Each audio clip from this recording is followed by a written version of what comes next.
जय श्री कृष्ण।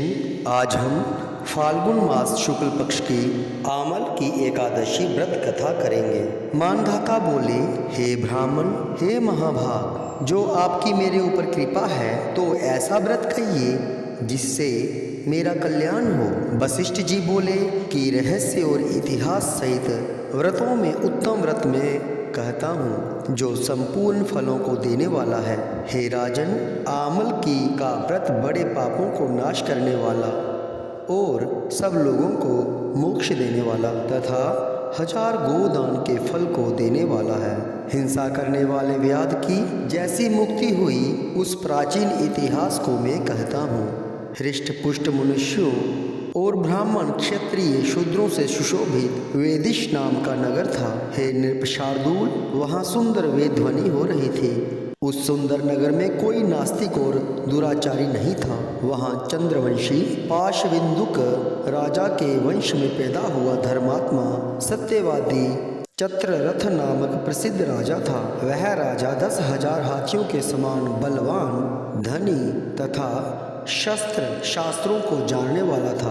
उसके राज्य में निर्धन और लोभी दिखाई न देता था। दोनों पक्ष की एकादशी को मनुष्य भोजन नहीं करते थे, सब धर्मों को छोड़कर भगवान की भक्ति करते थे। इस प्रकार भगवान की भक्ति करते हुए मनुष्यों को सुखपूर्वक बहुत वर्ष बीत गए। कुछ समय बीतने पर फाल्गुन शुक्ल पक्ष की द्वादशी युक्त एकादशी प्राप्त हुई। उस एकादशी को बालक बूढ़े सब ने मिलकर नियम और उपवास किया। राजा इस व्रत को विशेष फलदायक समझकर नदी में स्नान करके प्रजा के साथ मंदिर में गए। राजा ने जल से भरा हुआ कलश स्थापित करके उसे छत्री, उपानह, पंचरत्न और सुंदर गंध से सुशोभित किया। दीपमाला से युक्त परशुराम अजी के साथ ऋषियों समेत सावधानी से पूजन किया और आमले का भी पूजन किया।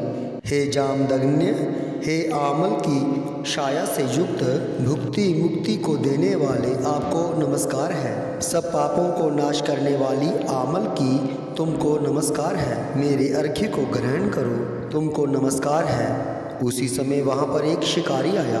भूख और प्यास से युक्त पाप के भार से पीड़ित कुटुंब के लिए जीव हिंसा करने वाला, सब धर्मों से अलग वह आमल की एकादशी का जागरण और दीपकों से शोभित उस स्थान को देखकर वहां बैठ गया। यह क्या है, ऐसा मन में सोचकर आश्चर्य करने लगा। उसने वहां रखे हुए कलश के ऊपर दामोदर भगवान का दर्शन किया। वहां आमले का वृक्ष और दीपक जुड़े हुए देखे और पंडितों के मुख से भगवान की कथा सुनी। शुद्धित होने पर भी एकादशी का महात्म्य सुना। विस्मय युक्त होकर रात में जागरण किया। फिर प्रातः काल सब मनुष्य नगर में गए। उस शिकारी ने भी घर पर आकर प्रसन्नता से भोजन किया।